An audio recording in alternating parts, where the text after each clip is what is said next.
तो इलेक्ट्रोस्टैटिक का जो 125 क्वेश्चन कंप्लीट हो चुका है। अगर आप उसे नहीं देखें तो वे मैं प्रीवियस लेक्चर आप जाके देख सकते हैं। और अब हम यहाँ से क्वेश्चन नंबर 126 से आगे चलेंगे। तो ठीक है, चलिए बिना किसी टाइम वेस्ट के सेशन स्टार्ट करते हैं। तो क्वेश्चन नंबर 126 क्या कह रहा है? In a concentric cable capacitor the diameter of the inner and the outer cylinder are 3 and 10 mm। ठीक है, और its relative permittivity for insulation is 3, find its capacitance per metre. ठीक है, तो आपको क्या बोला है कि एक केबल है,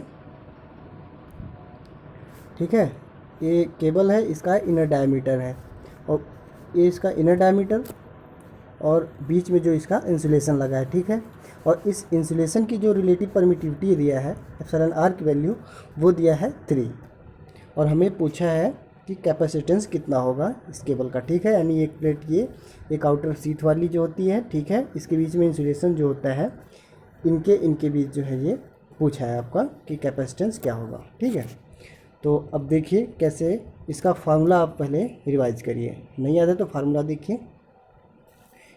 केबल के लिए जो फार्मूला यूज होता है 2 पाई एप्सिलॉन 0 एप्सिलॉन आर, ठीक है, upon log outer diameter upon inner diameter. ठीक है, ये होती है इसकी निकालने की विधि जो है केबल का कैपेसिटेंस। तो इस पे जो वैल्यू आप रख दीजिए। आप देख रहे हैं एप्सिलॉन 0 की वैल्यू कितनी होती है? 8.85 इंटू 10⁻12 इंटू एप्सिलॉन आर की वैल्यू कितना दे रखा है? 3। ठीक है, और 2 पाई से इसमें मल्टीप्लाई कर दीजिए और इसे डिवाइड करना है कितने से? ये लॉग डी, आउटर डायमीटर कितना दिया है? 10 mm, तो लॉग 10 अपॉन इनर डायमीटर दिया आपका 3। ठीक है, तो अब ये जो कैलकुलेटर से इसकी वैल्यू निकालेंगे जब लॉग 10/3 की, ठीक है, और उससे जो है डिवाइड करेंगे इस चीज़ को जो आपका ये न्यूमरेटर है, तो इससे जो है निकल के आ जाएगा आपका आंसर। ठीक है, तो ऐसे क्वेश्चन जहाँ पे कैलकुलेटर अलाउ होते हैं वहीं पे पूछे जाते हैं। जेई या TG2 लेवल पे ऐसे क्वेश्चन नहीं आते हैं। ठीक है, तो आपकी जानकारी के लिए मैंने बता दिया ये क्वेश्चन ऐसे सॉल्व होगा। तो अगले क्वेश्चन की तरफ बढ़ते हैं। Question number 127, two capacitors of capacitance 4 microfarad and 2 microfarad respectively are joined in series with a battery of EMF 100 volt. The connections are broken and the like terminals of capacitors are then joined. The final charge on each capacitor will be। कह रहा है कि दो capacitor हैं, ठीक है, मान लीजिए ये हैं, ये दोनों सीरीज में ऐड है इस तरह से, और इनको जो है सप्लाई दी जाती कितनी? 100 वोल्ट की, 100 वोल्ट की सप्लाई दे दी जाती है। और फिर कहा जाता है कि इन्हें फिर इनका कनेक्शन जो यहाँ से तोड़ दिया जाता है और सेम पोलैरिटी की। ठीक है, जैसे मान लीजिए यहाँ पॉजिटिव यहाँ पॉजिटिव, ठीक है, ये सीरीज में इस तरह से कनेक्ट है, तो अब ये पॉजिटिव पॉजिटिव को एक में और नेगेटिव नेगेटिव को एक में ऐड कर दिया जाता है कनेक्शन हटाने के बाद। तो अलग अलग इनके अक्रॉस जो है चार्ज पूछा गया है कितना स्टोर होगा। ठीक है, तो पहले हमें टोटल चार्ज निकालना होगा। ठीक है, क्योंकि सीरीज में कैपेसिटर ऐड है तो इस सीरीज में जो है कैपेसिटर जो चार्ज होगा वो सेम फ्लो होगा, जो यहाँ होगा वही चार्ज यहाँ होगा। तो पहले हम टोटल चार्ज निकालेंगे। तो टोटल चार्ज निकालने के लिए क्या वोल्टेज डिवीजन रूल लगा सकते हैं हम यहाँ से, और वोल्टेज डिवीजन रूल जो लगता है वो करंट डिवीजन रूल की तरह लगेगा जैसे हम रजिस्टर में लगाते थे। तो यहाँ पे जैसे टोटल करंट जो रहता है आई किसी भी पैरेलल सर्किट में, जैसे दो रेजिस्टेंस हैं और यहाँ पे टोटल करंट आई आ रही है। ठीक है, तो अगर हमें R1 के क्रॉस निकालना है और ये R2 है, तो क्या करते थे हम? पहले टोटल करंट लिखते थे, उसमें मल्टीप्लाई करते थे R2 का, ठीक है, यानी जिसका निकालना है उसके अपोजिट ब्रांच का, तो R2 upon R1 plus R2 इसी तरह निकालते थे। तो सेम यही फार्मूला सीरीज में कैपेसिटेंस के लिए अप्लाई होता है। ठीक है, तो निकलेगा कैसे? ये और ये, और 100 वोल्ट की यहाँ पे बैटरी आपकी लगी है, जो भी है 100 वोल्ट का सोर्स है यहाँ पे। तो ये है आपका 4 माइक्रोफैरड और ये क्या है आपका 2 माइक्रोफैरड। अब लगा दीजिए यहाँ पे। तो अब इसके क्रॉस अगर निकालना है तो हम इसे ना करके 2 वाला जो मल्टीप्लीकेशन करेंगे 100 में, तो 100 into multiply by 2 upon add करके 4 और 2 6 हो जाएगा। ठीक है, तो 2 2 यहाँ 3 आ जाएगा और यहाँ पे 3 33.3, ठीक है, 33.33 निकल के आ जाएगा। अब इसी तरह आप यहाँ निकालेंगे, ठीक है। तो इस तरह से जो निकल के आएगा लगभग सेम सेम निकल के आएगा। फिर जो अलग करेंगे तो दोनों ऐड हो जाएंगे। जब इस तरह दोनों कैपेसिटर यहाँ से कनेक्शन काटने के बाद इस तरह लगा देंगे, एक इधर और फिर एक इधर, इस तरह से जब ऐड करेंगे तो यहाँ पे जो चार्ज आएगा वो दोनों का ऐड होके आएगा ना। तो वही पूछा है अलग अलग कितना होगा, तो फिर वो डिवीज़न रूल लगा देंगे। और दूसरा रूल जो मैंने बताया, या तो आप यहाँ से ऐसे करिएगा, और दूसरा जो रूल है वो यह है कि पहले टोटल कैपेसिटेंस ही आप निकाल लीजिए, सी इक्विवेलेंट। तो कितना हो जाएगा 4 × 2/4 to 6, ठीक है, 2/3, तो 1.33 निकल के आ जाएगा। और यहाँ पे 100 का मल्टीप्लिकेशन होगा, ठीक है, क्योंकि Q = CV होता है। ये फार्मूला आपको याद होगा, ठीक है, मैंने कई बार बताया इसे। तो अब देख लीजिए, यहाँ पे जब 100 का मल्टीप्लाई होगा तो 133 निकल के आ जाएगा, ठीक है। तो ये 133 जो हर एक कैपेसिटेंस में फ्लो हो रहा था, लेकिन जब उन्हें अलग कर दिया गया तो 133 अलग हो गया, 133 अलग, ठीक है, अलग अलग कैपेसिटेंस का। तो अब देखिए जब टोटल ऐड होगा तो कितना निकल के आएगा 266 कूलम, ठीक है। ये तो निकल के आ जाएगा टोटल। लेकिन अब यहाँ पे जब डिवाइड होगा पैरेलल में तो बस वही करंट डिवीजन रूल की तरह डिवाइड कर दीजिए। और फिर या तो ऑप्शन से आप अगर टाइम की बचत करना चाहते हैं तो ऑप्शन से भी जा सकते हैं। 50 और 25 कितना हो जाएगा 75, यहीं गलत हो गया। 200 और 170 कितना हो जाएगा 370, यहीं गलत हो गया। 300 280 580 हो जाएगा, ये गलत हो गया। 178 89 को ऐड करेंगे तो 267 के आसपास आएगा, जो ये करेक्ट ऑप्शन आपको यहीं से मिल जाएगा। आगे कुछ करने की ज़रूरत ही नहीं है, ठीक है। बस टोटल कूलम आप निकालिएगा, ऐड करिएगा, बराबर आए तो सही। लेकिन अब यहाँ से करना चाहते हैं तो ऐड कर दीजिएगा। तो अगर 2 कूलम के लिए निकालना है तो 266 × 4/2 + 4 यानी 6, ठीक है। तो 2 2 या 4, 2 3 या 6, ठीक है। अब यहाँ से करिएगा तो कितना आ जाएगा, ये 2 से मल्टीप्लाई 3 से करिएगा तो एक आ जाएगा 178, ठीक है, और एक हो जाएगा 89। तो ये निकल के हमारा आंसर निकल के आ जाएगा यहाँ पे, ठीक है। तो मैंने 2 मेथड आपको बताया, दोनों मेथड जो अच्छा लगे आपको वो कर सकते हैं आप। बढ़ते हैं अगले क्वेश्चन की तरफ। Question number 128। Two capacitors A and B are connected in series across 100-volt supply, and it observed that the potential drop across them 60 volt and 40 volt respectively. A capacitor 2 microfarad is now connected in parallel with A, ठीक है। पहले वाले capacitor के साथ जो है एक capacitor हमारा और पैरेलल में ऐड कर दिया जाता है, तो बी के अक्रॉस जो वोल्टेज बढ़ के मिलता है वो 90 वोल्ट मिलता है, ठीक है। तो एक capacitance of A and be in microfarad, तो ए और बी की वैल्यू निकालने के लिए बोला है। तो यहाँ पे बताना चाहूँगा कि यहाँ पे मेरा आंसर जो है इससे मैच नहीं हो रहा था, ठीक है। तो मैं क्वेश्चन को भी गलत नहीं कह सकता। अभी मैं फिर से ट्राई करूँगा एक बार, जो मैच होगा तो मैं कल वाले जो सेशन कल वाला रहेगा उसमें पहला क्वेश्चन मेरा यही होगा, ठीक है। तो अभी हम इस क्वेश्चन को छोड़ के आगे बढ़ते हैं। क्वेश्चन नंबर क्या है 129। An air capacitor of capacitance 0.05 microfarad connected to a direct voltage of 500 volt is disconnected and then immersed in oil with a relative permittivity 0. कितना है relative permittivity जो एप्सिलॉन आर की वैल्यू है 2.5 है। What is the energy store in the capacitor before and after, ठीक है। तो एक तो तेल जो मिलाने से पहले और तेल डालने से बाद, ठीक है, दोनों के पहले और बाद वाली वैल्यू को इन्होंने पूछा है। तो देखिए कैसे लगेगा ये क्वेश्चन। देखिए यहाँ से देखिए पहला क्या होता है, हमें पहले एनर्जी का फार्मूला याद होना चाहिए। क्या होता है, हाफ CV² होता है, ठीक है। ये सी आपका कैपेसिटेंस हो गया। और कैपेसिटेंस की वैल्यू किस पे डिपेंड करती है, सी हमारी जो होती है वो ये होती है ε0 εr A/d, ठीक है। इन तीनों पैरामीटर पे डिपेंड करेगी। तो क्या कह रहा है, पहले एयर है, एयर के लिए इसकी वैल्यू हो जाएगी 1, ठीक है। और फिर जो ऑयल डालते हैं ऑयल के लिए इसकी एप्सिलॉन आर की वैल्यू कितनी है 2.5 है।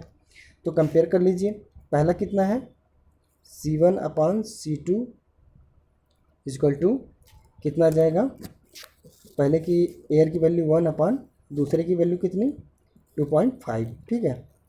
तो जो C2 निकल के आएगा हमारा, यानी तेल डालने के बाद वाला कैपेसिटेंस, वो इसका जो है 2.5 गुना निकल के आएगा पहले वाले का, ठीक है।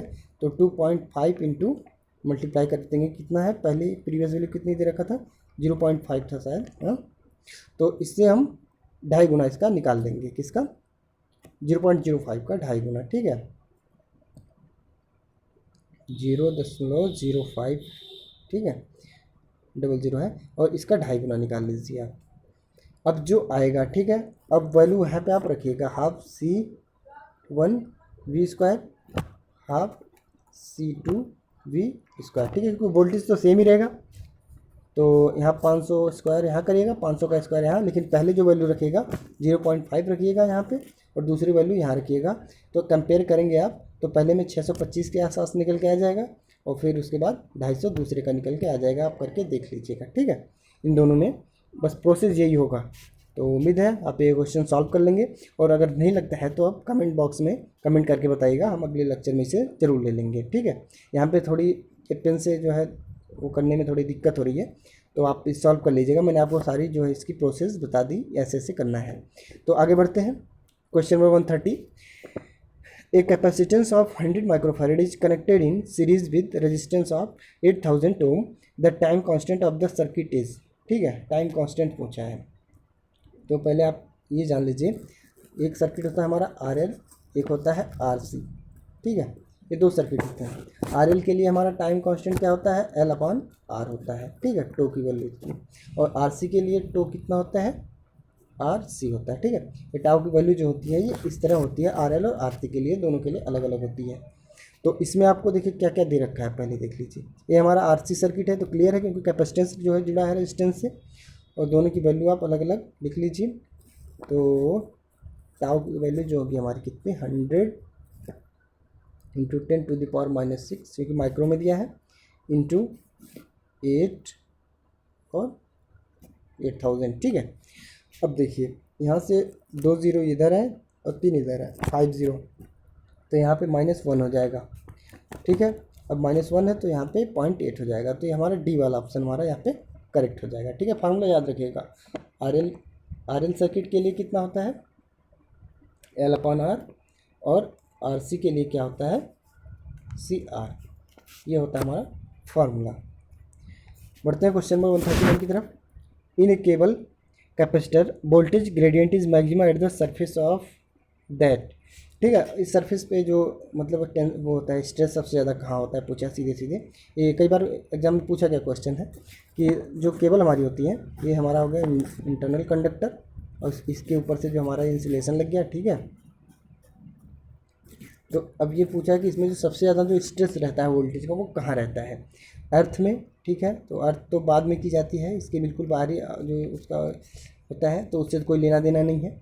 उसके बाद कंडक्शन जो बिल्कुल कंडक्शन यहाँ लिख दिया है, कंडक्टर लिखना चाहिए था, ये जो कंडक्टर है, और एक शीथ है, तो शीथ कंडक्टर के बाद इंसुलेशन, उसके बाद शीथ आती है, तो यहाँ पे जो कम हो जाएगा, ठीक है। इंसुलेशन पे भी कमी होगा, सबसे ज़्यादा जो स्ट्रेस होगा वो कंडक्टर के ऊपरी सतह पे होगा, तो हमारा बी वाला ऑप्शन जो है करेक्ट हो जाएगा, ठीक है। तो ये आप जानते रहिए, अगर सबसे ज़्यादा स्ट्रेस होगा जो कंडक्टर पे होगा, कंडक्टर से थोड़ा सा कम किस में होगा, इंसुलेशन पे, इंसुलेशन से थोड़ा सा कम किस पे होगा, शीथ पे, ठीक है। तो सबसे ज़्यादा कंडक्टर, फिर इंसुलेशन, फिर शीथ, ये चीज़ आप ध्यान दीजिएगा। बढ़ते हैं अगले क्वेश्चन की तरफ। The time constant of RC circuit is defined as the time during which capacitor charge voltage actually rise to % of its value, ठीक है। मतलब फाइनल इनिशियल वैल्यू का परसेंटेज पूछा है टाइम कांस्टेंट के फॉर्म में, ठीक है। तो एक टाइम कांस्टेंट क्या होता है, मतलब RC के लिए अभी मैंने आपको बताया, एक RC होता है, एक RL होता है। इनमें जो है टाइम कांस्टेंट वो वैल्यू होती है जिसमें कोई जो है कैपेसिटर, बैटरी जो भी हो, वो एक टाइम कांस्टेंट में अपने फाइनल वैल्यू का 63%, ठीक है। अगर वोल्टेज है तो 63% जो है फाइनल वैल्यू को अचीव कर जाता है, और करंट जो है 37.36% वैल्यू तक अचीव, मतलब घट जाती है, ठीक है। क्योंकि इनिशियल कंडीशन में जब डिस्चार्ज रहती है कोई बैटरी, कोई कैपेसिटर, तो क्या होता है कि करंट ज़्यादा होती है, ठीक है। जैसे जैसे चार्जिंग रेट उसका बढ़ जाता है, चार्ज उसके अंदर जो चार्ज ज़्यादा स्टोर हो जाता है, फिर करंट घटने लगती है, ठीक है। तो अब वोल्टेज के लिए क्या होता है, V equal to final voltage 1 - e⁻⁻t upon जो आपका ये टाउ हो गया, ठीक है। Time constant. ये हो गया वोल्टेज के लिए। और करंट के लिए क्या होता है, करंट के लिए हमारा I equal to I M, ठीक है, यहाँ ई की power minus t upon tau हो गया, ठीक है। तो यहाँ पे देखिए ये 1 में से माइनस होता है, लेकिन यहाँ पे ये 1 से माइनस नहीं होता, यानी कि जैसे जैसे देखिए ये चीज़ आपको पता होना चाहिए। ई की वैल्यू अगर इनफाइनाइट है तो वैल्यू होती है कितनी, 0। ई की वैल्यू 0 है तो वैल्यू कितनी होती है, 1, ठीक है। तो यहाँ पे देखो लगभग इनफाइनाइट पे 0 हो जाएगा, तो करंट बिल्कुल 0 हो जाएगी इनफाइनाइट कंडीशन में। लेकिन वहीं पे वोल्टेज जो होगा वो कितना हो जाएगा फाइनल कंडीशन में, जो इस वोल्टेज के बराबर, क्योंकि यहाँ पे वैल्यू फाइनल कंडीशन में 1 आएगी, तो यहाँ पे फाइनल वोल्टेज अचीव कर जाएगा। यानी जब फाइनल वोल्टेज अचीव करेगा तो करंट 0 हो जाएगी। ये चीज़ आप ध्यान रखिएगा।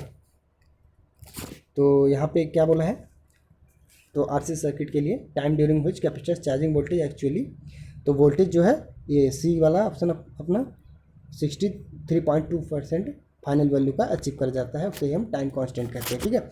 और फुल चार्ज होने में 5 टाउ लगता है, ठीक है। कैपेसिटर या बैटरी को 5 टाउ में जो है फुल पोजीशन को अचीव कर लेती है। तो ये चीज़ भी आप ध्यान देंगे। अगले क्वेश्चन की तरफ चलेंगे। Question number 133, the time constant and RC circuit may also be defined as the time during which charging current fall to % of initial maximum value। तो अभी मैंने पहले क्वेश्चन में बताया क्या होता है, आई एम ई की power minus t upon tau, ठीक है। तो टाउ या आर सी कह लीजिए आप। तो क्या कह रहा है, देखिए ये जो एक टाउ में आपका जो ये पहुंचेगा वो 37% तक रिडक्शन हो जाएगा, ठीक है, फाइनल वैल्यू का। अगर फाइनल में 1 एम्पियर पहुंच रहा था, ठीक है, तो अब कितना पहुंचेगा, 0.37 पे आ जाएगा, ठीक है, एक टाउ में। तो अब यहाँ पे हमारा ऑप्शन जो करेक्ट हो जाएगा वो पहला सही हो जाएगा। तो इसके बारे में बता दिया, वोल्टेज का मैंने बताया आपको, सब फार्मूले याद रखिए, कभी कभी न्यूमेरिकल भी आ जाता है इसमें। The capacitance of a capacitor is fluctuated by, तो किससे जो है इन्फ्लुएंस होता है कैपेसिटेंस, किनके किनके वेरी करने से। तो कह रहा है कि सी आपका जो होता है epsilon 0 epsilon r A upon d. तो आप देखिए एरिया से होगा, डिस्टेंस से होगा और रिलेटिव परमिटिविटी, इन तीनों से वेरी करेगा। तो plate area, plate separation, nature of dielectric, ठीक है, तो तीनों आ गए, तो इसलिए हमारा डी वाला ई वाला ऑप्शन करेक्ट हो जाएगा, ऑल ऑफ द एबव। तो आगे बढ़ते हैं। क्वेश्चन नंबर 135 क्या है, a capacitor consist of 2 ceramic plate and 1 mica disk, ये गलत है ऑप्शन।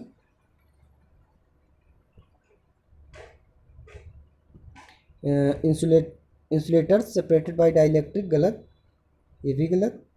सिल्वर कोटेड इंसुलेटर, ये भी गलत। तो हमारा जैसे कि कंडक्टर सेपरेटेड बाय इंसुलेटेड, बिल्कुल सही। तो देखिए 2 कंडक्टर होते हैं जिन्हें हम टर्मिनल निकालते हैं और बीच में हमारा इंसुलेटिंग मीडियम भरा होता है, इस प्रकार से बनता है हमारा कैपेसिटर। तो आगे बढ़ते हैं। क्वेश्चन नंबर 136 क्या कर रहा है, परमिटिविटी इज एक्सप्रेस्ड इन, तो परमिटिविटी की यूनिट पूछा है। तो अभी कल वाले क्वेश्चन में रिलेटिव परमिटिविटी का मैंने बताया था, याद हो तो आप एक बार फिर से रिवाइज करिए। जहाँ पे बात आएगी रिलेटिव परमिटिविटी की, इसकी कोई यूनिट नहीं होती, ठीक है, नो यूनिट। और जहाँ पे आए परमिटिविटी की तो उसकी होगी फैरेड पर मीटर, ठीक है। ये परमिटिविटी की यूनिट होती है फैरेड पर मीटर, एग्जाम में पूछा जा चुका है, इसे याद रखेंगे आप। तो वही पूछा है, पहला ऑप्शन हमारा सही हो जाएगा, सॉरी दूसरा वाला फैरेड पर मीटर, बी वाला ऑप्शन करेक्ट, यहाँ पे बी वाला ऑप्शन करेक्ट। और क्वेश्चन 137 क्या है, dielectric strength of material depends on moisture content, temperature, thickness, ठीक है, तो सब पे डिपेंड करेगी, ठीक है। थिकनेस बढ़ेगी तब भी घट जाएगा, टेम्परेचर बढ़ेगा तब भी, मॉइस्चर कंटेंट होगा तो ब्रेक डाउन जल्दी हो जाएगा। तो डी वाला ऑप्शन हमारा करेक्ट हो जाएगा, ठीक है। इन तीनों चीज़ों पे डिपेंड करेगा। तो अभी मैंने बताया था डाइलेक्ट्रिक कांस्टेंट, तो आप थोड़ा एक बार रिवाइज कर लीजिए। 200 से 1600 वोल्ट तक का बताया था मैंने, किसका, 200 से 1600 वोल्ट मैंने बताया था पेपर का।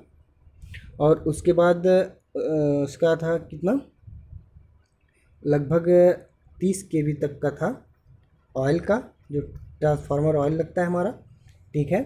और इन दोनों को आप याद रखेंगे, एग्जाम में डायरेक्ट क्वेश्चन यहाँ पे पूछा जा चुका है।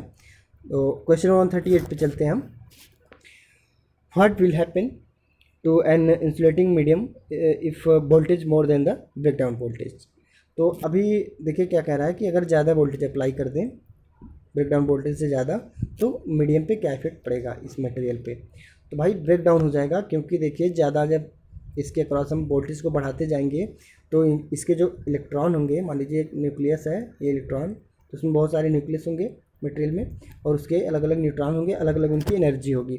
तो जैसे हम वोल्टेज बढ़ा देते जाएंगे तो इनको एनर्जी मिलती जाएगी। तो जो outer most of outer electron होंगे उनकी एनर्जी ज़्यादा ऑलरेडी होती है, तो इन्हें और जब देंगे तो एनर्जी लेके बाहर आना स्टार्ट हो जाएंगे धीरे धीरे। तो जैसे ही ये बाहर है तो कंडक्टिव मीडियम बन जाएगा और करंट बहुत ज़्यादा फ्लो हो जाएगी और ये ब्रेक डाउन हो जाएगा, यानी इसका जो है पंक्चर होना निश्चित हो जाता है। तो इसलिए हम जो है एक लिमिट के अंदर ही वोल्टेज अप्लाई करते हैं।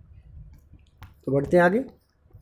Question number 139, which medium has least dielectric strength, paraffin wax, quartz, glass, air. तो ग्लास के लिए मैंने बताया था आपको 5 से लेकर 90 तक था ग्लास का, ठीक है, 5 से 90 तक का था ग्लास। एयर का लगभग 1 होता है। तो आप देख सकते हैं कि क्वार्टज, ग्लास और पैराफिन वैक्स, इन तीनों का जो है इनसे ज़्यादा होगा। तो एयर हमारा यहाँ पे जो सही ऑप्शन होगा वो डी वाला सही हो जाएगा, एयर, ठीक है, एयर का सबसे कम है।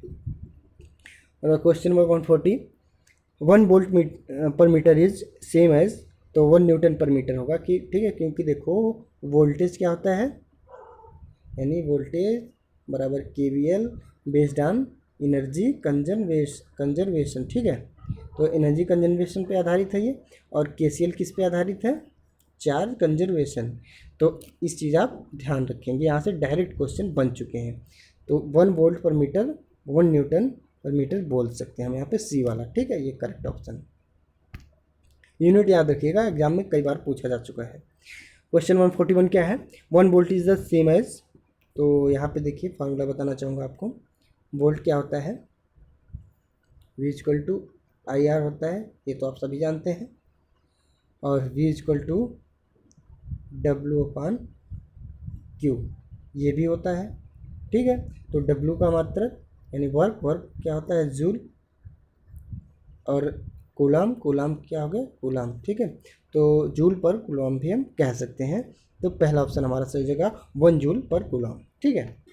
तो ये चीज़ याद रखेंगे। बढ़ते आगे। Question number 42, the capacitance between 2 plate increases with shorter plate area and higher applied voltage, shorter plate area and shorter distance between them, large plate area longer distance between them, और large plate area shorter distance between plate. तो देखिए formula एक बार लिख लीजिए तो वहाँ से ज़्यादा हो जाएगा। C बराबर ε0 εr A/d। तो देखिए जब एरिया ज़्यादा होगी कैपेसिटेंस ज़्यादा होगा, डिस्टेंस कम होगी कैपेसिटेंस ज़्यादा होगा, ठीक है। तो लार्जर प्लेट एरिया और शॉर्टर डिस्टेंस, यानी ये वाला ऑप्शन हमारा डी वाला करेक्ट है यहाँ पे, ठीक। तो उम्मीद है ये समझ में आई होगी बात आपको। बढ़ते हैं क्वेश्चन नंबर 43 पे। The capacitance C is charge through a register R, the time constant of charging circuit given by. तो अभी टाइम कांस्टेंट आपको मैं कई बार बता चुका हूँ। RC सर्किट के लिए क्या होता है RC, और RL के लिए क्या होता है L/R, ठीक है। तो इसे आप याद रखेंगे, ये दोनों इंपॉर्टेंट फार्मूला है, कभी भी इस पे न्यूमेरिकल आ सकता है, तो ध्यान में रखिए। बढ़ते हैं आगे। Question number 144, the bridge use for measurement of value of the capacitance is. बहुत बढ़िया क्वेश्चन, ये कई बार एग्जाम में पूछा जा चुका है। देखिए एक होता है हमारा सीरिंग ब्रिज, इसे तो याद ही रखेंगे, लेकिन एक होता है हमारा व्हील ब्रिज, ठीक है। तो व्हील ब्रिज जो होता है ये आपके कैपेसिटेंस को भी मेजर कर सकता है, साथ ही साथ फ्रिक्वेंसी को मेजर करने में भी इसका यूज होता है, ठीक है। क्योंकि इसकी जो ब्रांचेज होती हैं उसमें एक ब्रांच में होता है क्या कैपेसिटर, और एक में आपका क्या होता है रेजिस्टेंस, और और इसके अपोजिट वाले में इंडक्टर, ठीक है। तो कंपेयर करा के हम कैपेसिटेंस और फ्रिक्वेंसी का जो है रिलेशन ज्ञात करते हैं यहाँ से। तो सीयरिंग के साथ साथ व्हील ब्रिज भी आप याद रखिएगा। हे ब्रिज से क्या मेजर करते हैं, जहाँ पे हाई इंडक्टेंस हो, ठीक है, हाई इंडक्टेंस मेजर करने के लिए हे ब्रिज का यूज करते हैं। व्हीटस्टोन ब्रिज का यूज क्या करते हैं, लो रेजिस्टेंस मेजर करने के लिए। और व्हीन ब्रिज का यूज मैंने आपको बताई फ्रिक्वेंसी और इंडक्टेंस, सॉरी फ्रीक्वेंसी और कैपेसिटेंस, इंडक्टेंस नहीं मेजर करेगा ये व्हीन ब्रिज, इसे ध्यान रखिएगा। क्वेश्चन नंबर 145 क्या है, a capacitor of 80 microfarad is charge to a potential of 250 volt, the charge acquired by it. ठीक है, तो चार्ज एक्वायर्ड क्या होगा वो पूछा है। तो फार्मूला भी लगा दीजिए, Q equal to C V, तो 250 इंटू 80 कर दीजिए तो निकल के आ जाएगा आपका। ठीक है, इसमें क्या आएगा, 8 5 40 16 20। ठीक है, तो यही आ गया आसपास, ए वाला ऑप्शन हमारा करेक्ट होगा। ठीक है, आप करके देख लीजिएगा ये अभी, तो यहाँ पे माइक्रो में है तो उम्मीद है कि यही वाला आएगा। ठीक है, आप कैलकुलेशन कर लीजिएगा, Q बराबर C वाला फार्मूला लगा लीजिए। पढ़ते हैं आगे, question number 146, if an ohm meter reading immediately goes practically to zero and stay there capacitor is. तो ये क्या कह रहा है सीधे शब्दों में कि एक हमारा कैपेसिटर है। ठीक है, जब हम ओम मीटर लगाते हैं यहाँ पे, तो पहले तो जो ये वैल्यू बता रहा था, मान लो यहाँ बता रहा था, और अचानक ये वैल्यू यहाँ चली जाती है। इसका जो ये पॉइंटर है, जो इसकी ये पेन है, ये पेन जीरो पे आ जाता है। तो ये क्या बता रहा है, क्योंकि ये देखो मेजर होता है एक तरह से, और ओम मीटर क्या मेजर करता है, रेजिस्टेंस। अगर जीरो आ गया तो रेजिस्टेंस हो गया आपका जीरो, तो ये शॉर्ट सर्किट को इंडिकेट कर रहा है। ठीक है, कि ये शॉर्ट सर्किट है, बस यही चीज़ इसमें, यही लॉजिक यूज हुआ है। तो अगले क्वेश्चन की तरफ बढ़ते हैं, question number 47, A capacitance of 1 microfarad equal. ठीक है, 1 माइक्रोफैराड की वो पूछा है, तो आप जानते रहिए माइक्रो में -6, ठीक है, नैनो में होगा -9, और पिको में होगा 10⁻⁻12। इन तीनों को याद रखिएगा आप। ठीक है, तो ये हमारा क्या है, ये हमारा पिको है, ये हमारा माइक्रो है, और यहाँ एक और पॉइंट बढ़ जाएगा तो नैनो हो जाएगा। ठीक, तो आगे बढ़ते हैं, question number 148, voltage applied across dielectric produce an electrostatic field 50 times greater than air, the dielectric constant in the dielectric will be. ठीक है, तो डाइलेक्ट्रिक कांस्टेंट यानी रिलेटिव परमिटिविटी पूछा है। तो रिलेटिव परमिटिविटी क्या होती है, जो एक तो हमारा जो एयर में हो और उसके सापेक्ष जो मीडियम में क्या है। ठीक है, इनका रेशियो ही होता है रिलेटिव परमिटिविटी। ठीक है, तो ये 50 टाइम ज़्यादा है एयर का, तो यहाँ लिख सकते हैं 50 into air upon air, air का एयर कैंसिल, तो 50 हमारा एप्सिलॉन आर की वैल्यू निकल के आ जाएगी डी वाला। ठीक है, तो यही वाला ऑप्शन हमारा करेक्ट हो जाएगा। और अगला क्या है, question 149, out of following capacitors identical rating which one will have the smallest dimensions. तो किसकी डायमेंशन जो है सबसे छोटी होगी, एक एल्युमिनियम फॉइल कैपेसिटर है, एक माइका कैपेसिटर है, एक सिरेमिक कैपेसिटर है, एक पेपर कैपेसिटर है। आपको यहाँ बताना चाहूँगा पेपर के लिए एप्सिलॉन आर की वैल्यू क्या होती है, पेपर के लिए 1 से 3 के आसपास होती है। माइका के लिए कितनी होती है, माइका के लिए भी ऐसी कुछ होती है 8 से 12 ऐसे कुछ करके। और एल्युमिनियम फॉइल के लिए भी कम ही होती है, क्योंकि एल्युमिनियम जो फॉइल यूज़ करेंगे तो ये ज़्यादा कंडक्टिव है। ठीक है, तो इसके जो इलेक्ट्रिक फील्ड की क्षमता होगी वो इन्वर्सली हो जाएगी, तो कम हो जाएगी। तो ये मेटल जान के आप इस पर मत मार दीजिएगा। ठीक है, ये गलत है। तो हमारा जो सिरेमिक की बात आती है जब, तो सिरेमिक का क्या होता है, इसकी वैल्यू के में होती है। ठीक है, मतलब 1000 तक का इसका रिलेटिव परमिटिविटी होती है। तो जब 1000 तक के रेंज में हो गई, तो यहाँ पे आप देख ही सकते हैं जो सी की वैल्यू निकल के आएगी epsilon 0 epsilon r A upon d, ये ज़्यादा ही तो निकल के आएगी ना, तो इसीलिए हमारा सी वाला ऑप्शन करेक्ट हो जाएगा। इसका साइज़ भी कम होगा। ठीक है, तो यही ये बोला है कि सेम रेटिंग में डायमेंशन किसकी कम होगी, तो ये सिरेमिक की कम होगी, याद रखिएगा। बढ़ते हैं अगले क्वेश्चन की तरफ, question number 150, an uncharge conductor is placed near a charge conductor then. तो अब देखिए, जब एक चार्ज कंडक्टर है और एक अनचार्ज यहाँ पे रख दिया गया, तो यहाँ से जो है चार्ज, यहाँ जो इसकी जब चार्ज है तो भाई ज़्यादा इसके पास वो होगा वोल्टेज, और इसका कम है, तो धीरे धीरे इंडक्शन के कारण जो है, ठीक है, ये चार्ज इस पर आने स्टार्ट हो जाएंगे। इस पर कोई चार्ज नहीं, इस पर ज़्यादा चार्ज है, तो ये चार्ज यहाँ से यहाँ आना स्टार्ट हो जाएंगे। ठीक है, जैसे मैंने आपको एक एग्जांपल बताया था उस दिन मान लो यहाँ positive positive negative negative positive negative है ना, और यहाँ पे आपका सिर्फ और सिर्फ क्या है, पॉजिटिव चार्ज है अगर, ठीक है मान लीजिए। तो क्या होता था कि अब इन्हें हम इसके पास ला के रख देते थे, तो ये देखिए यहाँ पे पॉजिटिव पॉजिटिव है, सिर्फ निगेटिव नहीं है यहाँ पे, तो इसके जो निगेटिव होंगे वो यहाँ खींचे आ जाएंगे, ठीक है। ये निगेटिव यहाँ खींच के आ जाएगा, ये निगेटिव यहाँ खींच के आ जाएगा, यहाँ पे निगेटिव आ जाएंगे, लेकिन यहाँ पे जो निगेटिव निगेटिव और ये पॉजिटिव वाले जो होंगे ये रिपेल करके दूर हो जाएंगे इससे, ठीक है। इस पॉजिटिव से ये दूर चले जाएंगे, तो यहाँ पे देखिए निगेटिव चार्ज हो गया ये, ठीक है। तो इसे बोलते हैं हम इंडक्शन प्रोसेस, इसे ही बोलते हैं स्टैटिक इंडक्शन, ठीक है। इसमें कोई गति नहीं हुई, बस पास में ला के रख दिया गया। उसी प्रकार से ये इंडक्शन के थ्रू जो अनचार्ज कंडक्टर है वो भी चार्ज हो जाएगा, ठीक है। तो हमारा क्या हो जाएगा, सी वाला ऑप्शन क्या है, the uncharge conductor is attracted first and then charge. तो पहले चार्ज होगा फिर अट्रैक्ट होगा, ठीक है। इस चीज़ को ध्यान रखिएगा।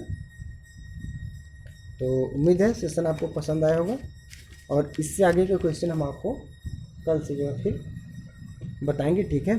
तो ऑप्शन इसका था the uncharge gets charge but induction and then attract toward the charging body, ठीक है। तो पहले तो चार्ज होगा लेकिन फिर रिपल्सन इसमें आ जाएगा, ठीक है। तो चलते हैं, फिर अगले सेशन जल्दी लेके आएंगे, ठीक है, ओके।